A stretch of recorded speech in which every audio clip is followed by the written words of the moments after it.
In this video, I will show you how to back up and restore Steam games.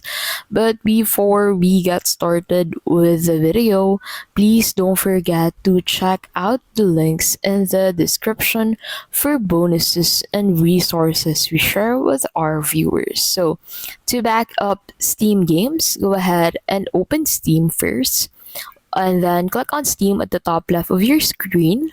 Click on the Backup and Restore Games from the top left menu. Select Backup Currently Installed Programs and click on Next. Tick the boxes next to the games you want to back up. Click Next, and then choose a folder where the backup files will be saved.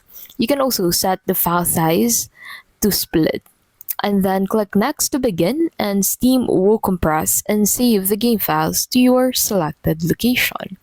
Now, to restore Steam games, you can go ahead and do the same thing, and then go ahead and select the file that you want to restore from your local drive, and then follow the prompts to reinstall the game from the backup files. And that is how you can basically back up and restore Steam games.